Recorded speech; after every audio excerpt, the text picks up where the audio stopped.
FTA가 체결되고 나서 우리 기업들이 어떻게 진출하고 또 수출을 어떻게 할 것인지 이런 이제 전반적인 것들을 고민하는 그런 교육하는 자리인데, 우선 저걸 알아야 이렇게 우리가 어떻게 기업 경쟁 속에서 이렇게 우리에게 갈 길을 찾을 것인지 이런 것을 알 수 있고, 또 기업의 수출을 비롯한 지역 경제 활성화를 할 수 있는 방안을 마련할 수 있다고 판단되기 때문에 이것을 경기도 전역에 이제 권역별로 이렇게 설명을 하고 있는데, 특히 우리 부천의 기업들이 중국의 FTA를 통해서 중국에 진출할 수 있는 좋은 기회를 마련하고 지역 경제로 활성화할 수 있는 그런 토대를 마련하기 위한 설명의 자리라고 생각합니다. 두 번째 딜레마는 방금도 말씀을 드렸습니다만, 이미 얘기를 드렸습니다만, 매년 한 3천억 달러 정도의 이 흑자가 발생을 해가지고, 이 흑자는 일반적으로 평상 정상적인 국가에서는 이게 외화보유고로 쌓이거든요.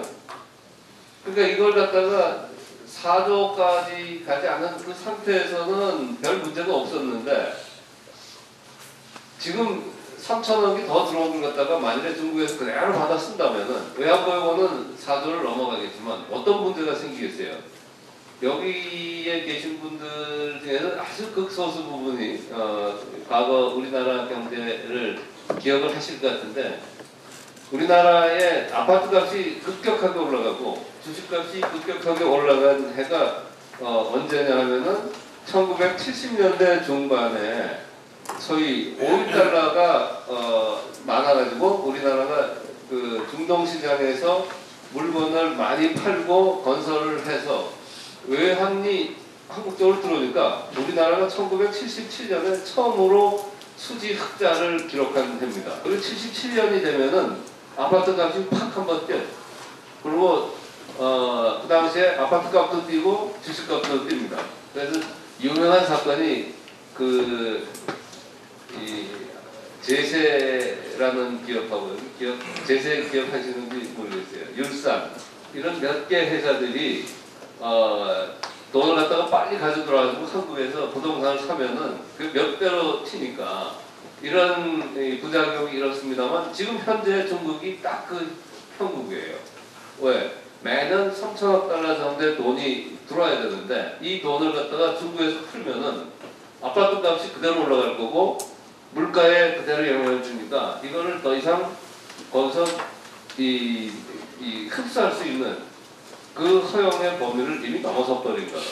그러다 보니까 두 가지 말씀을, 하나는 이 생산 설비 자체가 과잉이 돼 있다는 거 하나 하고, 두 번째는 외환보유고가 너무 많아가지고 문제가 이게 이렇게 심상치 않다 하는 그런 건데, 그런데도 불구하고 중국은 지금 판이 바뀌고 있다는 것은 아까 제가 말씀드렸지만 어쨌거나 지금 중국의 실체를 인정을 해야 된다는 거예요. 10조 달러의 경제에서, 세계 경제에서 어쨌거나 약 40%의 성장은 중국에서 일어나는 거다. 그러면 지금 중국은 아까 제가 얘기한 데 두 가지 문제가 있는데 불구하고 왜 이렇게 중국은 계속해서 6% 내지 8%의 성장을 계속할 수 있느냐? 제가 느끼기에는 약 앞으로 10년 정도는 그렇게 큰 문제가 없이 흘러갈 거예요. 제일 중요한 거는 중국은 기본적으로 중국은 역사책을 많이 보세요. 역사책을 많이 보시면은 중국이 왜 이렇게 커가느냐를 갖다가 설명할 수 있으려면 기본적으로 전통적인 경제학책이나 이런 걸로는 설명이 될 수가 없어요. 역사적인 DNA가 있다 하는 거 하나 하고, 두 번째는 경제 규모가 이게 커갈 수밖에 없는 이 중국 나름대로의 규모의 경제가 있다 하는 그 두 가지 점이에요. 첫 번째 DNA라는 건 뭐냐? 우리나라는 사실은 5,000년 역사에서 조선시대가 어떻고 신라가 어떻고 고구려가 어떻고 고려가 어떻고 얘기를 하지만, 저는 개인적으로는 지금 현재가 중국에서 우리나라가 가지고 있는 그 성장성이나 경제 발전으로 보면은 저는 5,000년에서 과거 50년이 우리 역사에서 제일 클라이막스라고 저는 생각을 해요. 그 이전에 무슨 황소가 뭐 집에 얼마나 있었든지 간에 저는 그거는 거의 믿질 않아요. 왜 그러냐? 역사서를 보시면은 그때 우리가 이 핍박을 받았던 문제부터 시작해서 못 살았던 거는 이걸 형언을 할 수가 없는 거예요. 그런데 최근 50년 단 어쨌거나 발전을 해가지고 지금 현재 전 세계에서 경제 규모로만 보면 그래도 15위 정도 안에 든단 말이에요. 한때는 11, 2위를 하다가 지금은 13, 4위를 갔다가 보면 이게 좀 진폭이 있습니다만 어쨌거나 세계 20위 안에 드는 국가가 됐다는 것은 어느 역사책에 어느 나라의 역사책에 그런 걸 갖다 기술한 게 있습니까? 이전에 우리나라가 잘 살았다. 그건 찾아볼 수가 없어요. 근데 왜 그 말씀을 드리냐면은 결국은 중국의 경우에는 과거에 이 한때는 세계를 호령했던 역사성을 가지고 있는 거예요. 여러분 과거의 경제는 사이즈를 어떻게 이 추산을 했냐면은 제가 저기 농촌 출신이 계시는지 모르겠는데 한마디가 사이즈가 크기가 얼마나 돼요? 네? 200평. 테니스장 하나가 200평이죠. 테니스장 하나가. 그 한마디가 뭘 얘기하나 하면은 한마디가 뭔지 아세요? 한마디가 뭐 다리를 갖다가 만들 때는 이유가 있다고요. 한마디. 중국에서도 한마디기라는 단위를 써요. 우리나라는 그걸 마디기라고 표현을 하는데 중국에서는 무라고 하는 단위인데요. 혹시 연세 계시면 한마디기가 뭘 했을까요? 한마디기가 뭐냐면은 1년에 한 사람이 먹고 살 수 있는 소출이 나오는 단위예요. 중국의 인구가 지금 13억 6천이거든요. 그 중국의 농지가 얼마냐면은 16억 마지기예요. 16억 마지기. 그래서 제가 한국에서부터 계산을 해보니까 이게 마지기라는 게 그러니까 저 미국 단위 뭐 에이커나 이런 것들이 뭐 말을 타가지고 얼마를 간 사이즈를 하는 것처럼 우리나라도 마지기라는 게 그냥 나온 단위가 아니구나 하는 걸 제가 저로 추정을 했는데 어쨌거나 그거는 그냥 지나가는 얘기고 경제 사이즈를 과거에 몇십 년 전에 사실 지금 현대처럼 이렇게 이 금액으로 경제 사이즈를 재기 시작한 것은 몇 년 안 됐습니다. 세계은행이 생기고 난 다음에 근데 1945년 이후에 돼서야 겨우 세계 국가에서 이게 사이즈가 얼마고 하는 것들이 계산을 해서 나오는데 이 전 세계적으로 이 농경 사회였잖아요. 그러니까 19세기 전에 18세기 그러니까 그 당시에는 세금을 거두려면 토지대장이 있어야 되잖아요. 그 토지대장을 가지고 대체로 국력을 비교할 수 있어요. 토지대장의 그 나온 사이즈를 가지고 그렇게 해서 보면은 중국의 청나라가 1644년에서부터 1912년까지 가는데 그 1644년은 아니고 1700년에서 1800년까지는 세계에서 중국이 제일 잘 살았어요. 그 중국의 DNA는 그게 있는 거예요.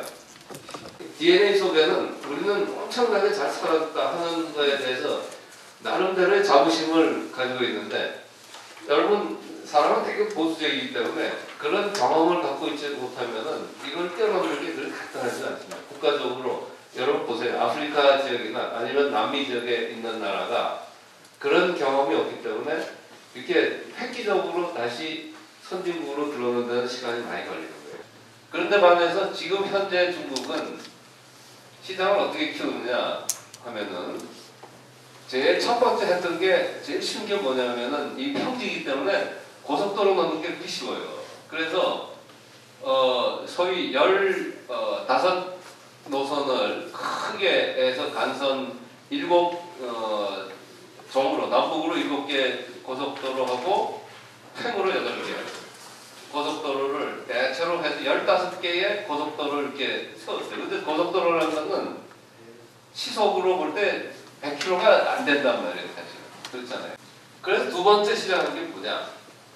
여러분 잘 아시는 것처럼 고속철도예요, 고속철도.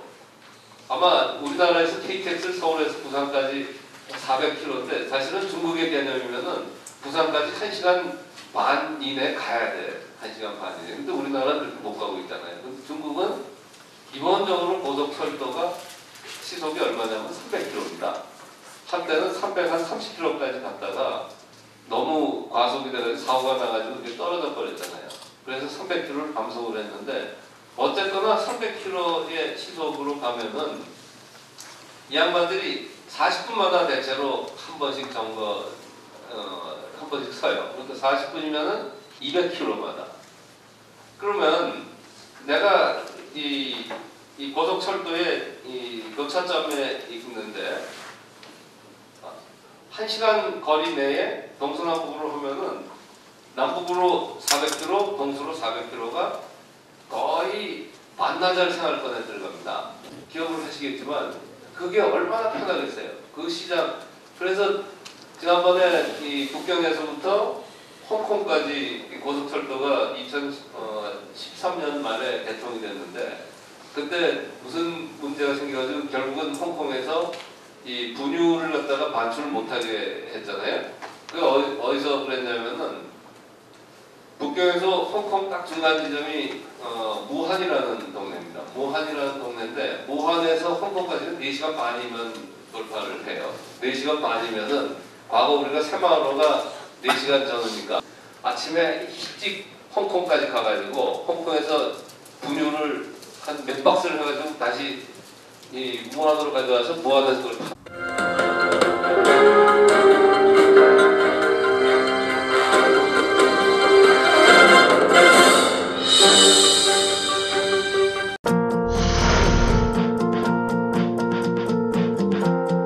부천의 명소 브런치 카페 커피 전문점 베스커.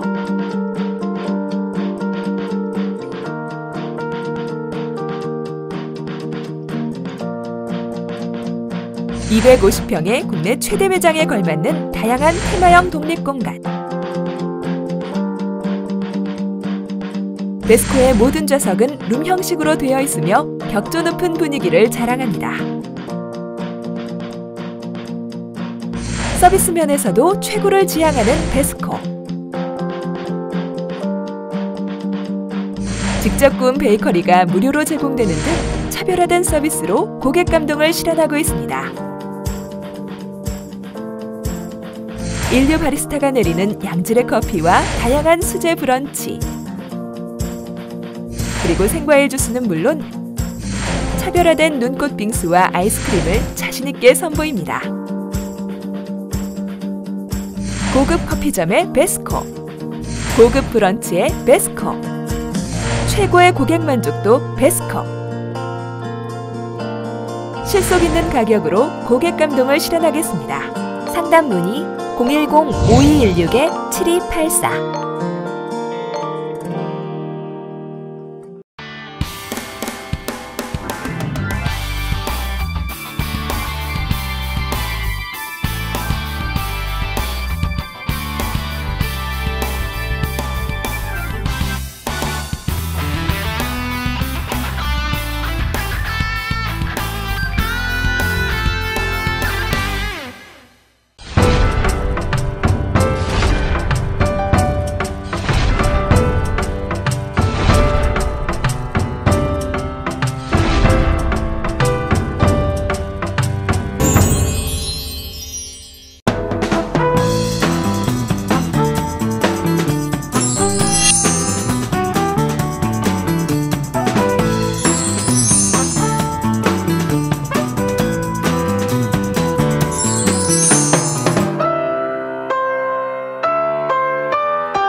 저희 다단미용실은요 최소의 시간으로 최대 연출을 빨리빨리 해드리니까요 저희 다단미용실 많이